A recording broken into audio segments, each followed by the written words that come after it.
You ready? Mm-hmm. Right, well, hello. I'm Simon. I'm one of the pharmacists, as you all are very much aware. And this is one of my presentations that I'm doing for my diploma.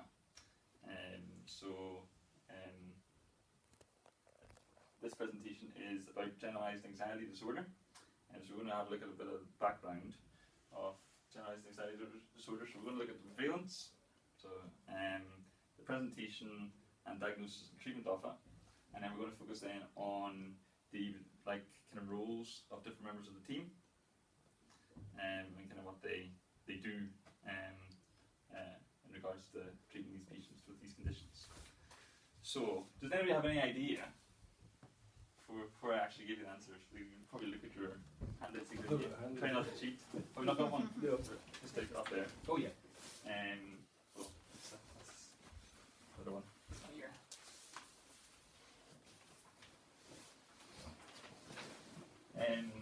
Of what the kind of prevalence of kind of anxiety disorder is, of generalized anxiety disorder. Any ideas? Anyone want to hazard a guess? I think it's quite high. Yeah. Well, it's 4 to 7%. So everybody has a, kind of 1 in 20 to kind of 1 in 10 roughly, Okay. chance of having a generalized anxiety disorder and condition in your kind of lifetime. And it's more common in women than men. So as a woman, you're about twice as likely to suffer from it. And the risk factors kind of are quite similar for risk factors for depression as well. So kind of not being in a close relationship. So if you're separated or widowed or divorced, and if you're unemployed, being a homemaker, and that's kind of to do with the fact that you're not interacting with other people maybe on a kind of daily basis. If you're kind of in the house all the time, low kind of like social status, childhood kind of abuse and things like that, and also internalizing problems, which is whenever you kind of keep problems to yourself rather than kind of talking them through with other people and things. And then conduct problems in childhood, so it's your things like antisocial behaviour, kind of maybe kind of aggressive and kind of dishonest, and just kind of being quite kind of taking the adolescent rebellion a wee bit further than normal people would. So then let's think about the presentation. So what kind of symptoms would you expect in somebody who would have generalized anxiety disorder? I tend to interpret it as like general worrier things. Yeah. So somebody you talk to people and it's like a list of lots and lots of things that they are anxious about. Just like constantly. Yes, so kind of excessive worry then. Yeah. Kind of thing. Yeah. Anything else? Poor concentration. Yes. Yeah. Difficult concentration. Yeah. Disturbance. Yeah. Sleep disturbance. Yeah. Loss of appetite. Yeah. That could be one. Anything else? A history of anxiety.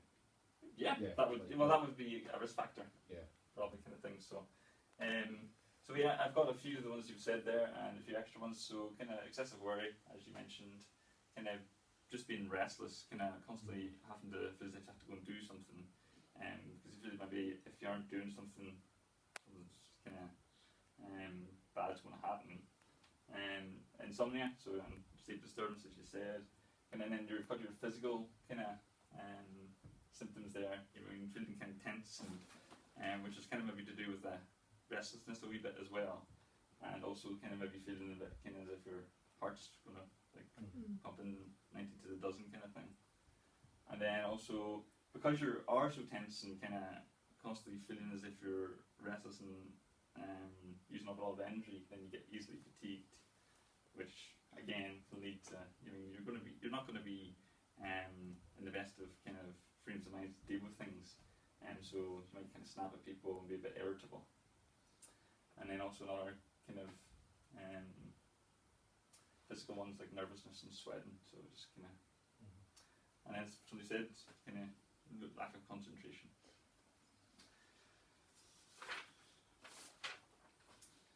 So then diagnosis. So there's 2 classification systems for diagnosis. I don't know if you've come across these. So you've got the ICD-10, which is an international classification, and DSM, which is now actually 5. But when this patient was it was DSM-4, and it's more general. Kind of Americans kind of tend to use that, but there's quite a bit of crossover between them. So the ICD-10 focuses more your psychological kind of symptoms, so that's your trembling, sweating, palpitations, dizziness, so the kind of physical side of things. And it doesn't have a time defined, so if somebody turns up, they've had it for a week, month, then they can be diagnosed with this. But DSM actually states that it has to be present for 6 months or more. And DSM actually focuses quite a lot on functional impairment of the disorder, as well as the symptoms. So if it's having a really bad effect on your kind of daily activities, then it's more likely to kind of be diagnosed with it. But that looks for 3 or more on top of the worry, so you're looking for kind of 4 symptoms to diagnose it. So we'll look quickly at the case. Patient 2 was admitted, and we'll just see kind of what the treatment was. So we've got a patient who was a 7-year-old female who was mid toward 3 with a paracetamol overdose attempt. So I think about kind of 80 or so tablets of paracetamol, and it was kind of staggered over a period of time. And by the time she came in, actually her paracetamol level was fine. So she didn't actually require any treatment for that. So she's got a long-standing history of anxiety, and she'd already been diagnosed with the generalized anxiety disorder, and the symptoms that she came in with were quite indicative that this was a kind of recurrence of that disorder. So she had excessive worry, and she was quite nervous and restless, and she was kind of quite a lot of patients with anxiety doing this, kind of pinching their kind of trousers and their legs, it's just something to do to help the restlessness, and she was quite easily fatigued and had difficulty concentrating. And also, on top of that, well, probably as part of the anxiety disorder, she had quite a large mood component, which is kind of shown by the reason for admission, because she came in with an overdose attempt. So on admission, she was currently being treated with mirtazapine, 30 milligrams at night, and was also on quetiapine, 12.5 milligrams in the morning and 25 milligrams at night. In the past, she had many previous antidepressants, and also some mood stabilizers like sodium valproate, and even some antipsychotics, and already on an antipsychotic currently at the minute. NICE guidelines recommend the use of an SSRI, so things like citalopram or sertraline, fluoxetine or SNRI like venlafaxine, in generalized anxiety disorder. And if they don't work, then add in pregabalin or use pregabalin on its own.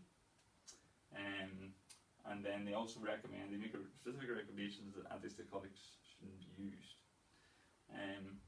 So quetiapine can be used in certain mood disorders like your bipolar, especially with the depressive element. It's actually licensed as prophylaxis against kind of depressive episodes, but it's not actually recommended in generalized anxiety disorder.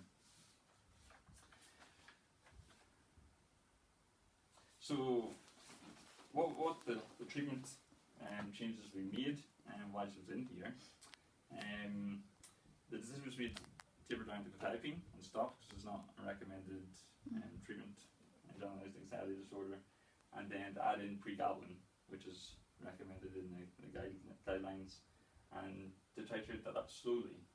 Because the patient was 78, so they're quite elderly, and then also previously, when medicines were introduced, she suffered quite a lot from side effects, usually sedation. So the decision was made to do it slowly.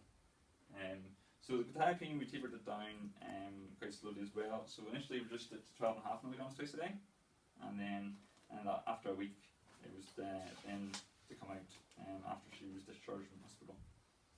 And then the pregabalin was to start at 25 milligrams twice a day, and then after a week increase it according to kind of what response and how effective by the kind of side effects she was. So, that's the kind of treatment that we give her. There's other treatment to consider, and any other treatment options that you might consider in anxiety disorders that maybe doesn't necessarily mean medicines. Any ideas? Just sort of get them to understand what, education, Yeah. what it means, and Yeah. interventions what are best for them, because it's quite individualised, isn't it? Mhm. What works for? Yeah, so kind of you're talking about psychological therapies. Yeah. So there's two psychologically kind of therapies that are recommended for generalized anxiety disorder. So you've got your cognitive behavioural therapy and applied relaxation. So out of this, the psychological interventions and medicines, which do you think is better? I think you need both. Yeah. You think both? Mm. Okay. Any advances in both?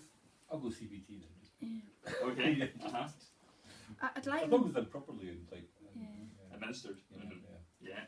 I'd like them to try a medication, because Yes. I think like the medication is very effective, but if they don't know how to how to manage it, I don't think it on its own helps. But then Mhm. if you're so anxious, and so I think any intervention Yeah, so will you not kind of get need the best. you kind of need the Yeah, medicine outcome. treatment to make them to get them to the place where they're able to engage Yeah. in psychological therapy. It all depends on on the person as well. Yes. Yeah. It depends if you do have some people that are totally reliant on medication Yes. and any type of CBT or relaxation.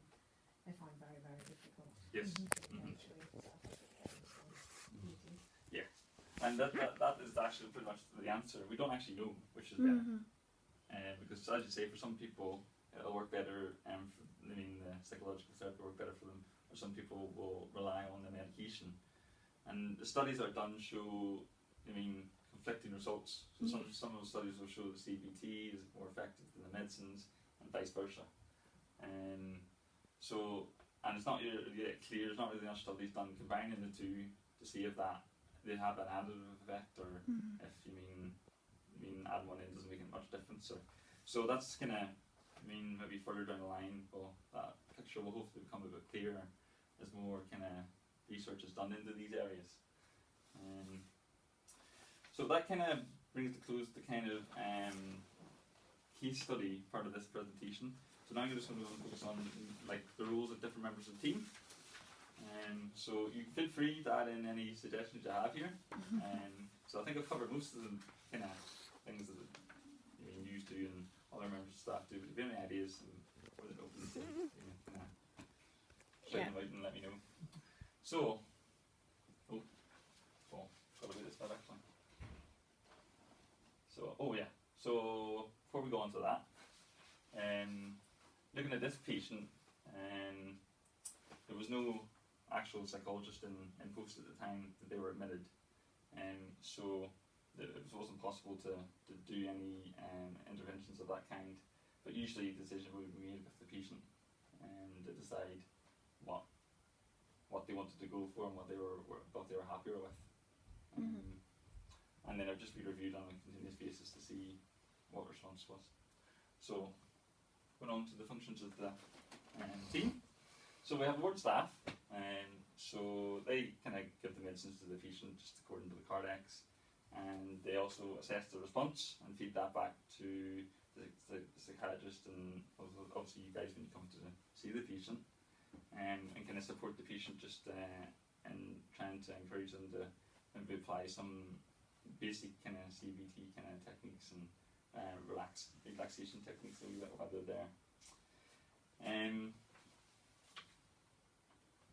So and then we have the psychiatrist who assesses the patient based on the feedback they've got, and they also diagnose the patient if they think their diagnosis is wrong. They might change it or update it or add diagnoses in, and they prescribe the medication and they assess the response to that, and then they also will follow up the patient in the community with patient appointments and things. Then we have myself. So pharmacist's role is looking at the medication, advising on changes and maybe switches and how to do that safely and effectively, and keeping the patient informed of our kind of what we're doing, making sure the supplies are there, because obviously there's no point in having the best medication prescribed if it's not available to actually take, and then monitor the patient for possible side effects or adverse effects, and then trying to manage those, maybe through different times they take it, or maybe titrating it up slower, as it wasn't the case in this patient, and then ensuring they have enough to kind of go home with, and educating them about any changes that have happened while they've been in, or educating the carers as well, I suppose. And then we have yourselves, mostly, so we've got your community psychiatric nurses. So once you're discharged to the community, then you'll go out and assess the response to the medication, and I mean how they're getting on just generally, with their disorder, if it's been well managed, or if you feel that they need kind of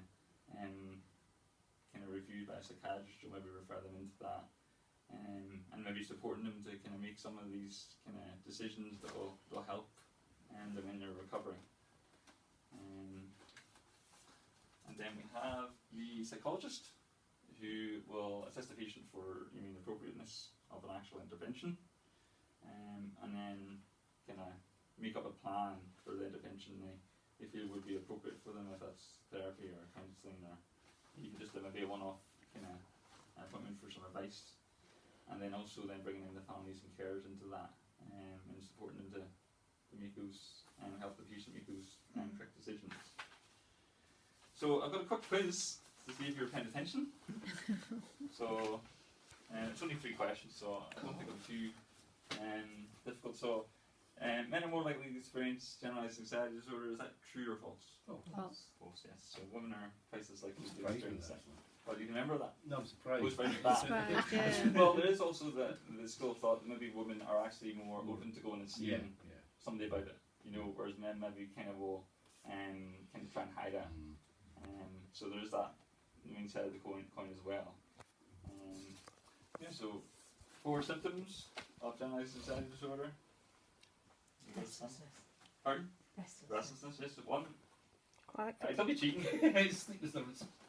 Sleep disturbance, yeah, 2. Poor concentration. Yeah, there's 3. Irritability. Yes, 4.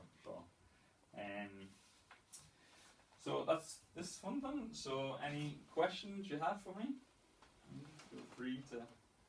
I suppose for me, just in the recovery side of the substance misuse, like the Mhm. effect of alcohol on that. Yes. I mean, both, I suppose, diagnosis and treatment. Mm-hmm.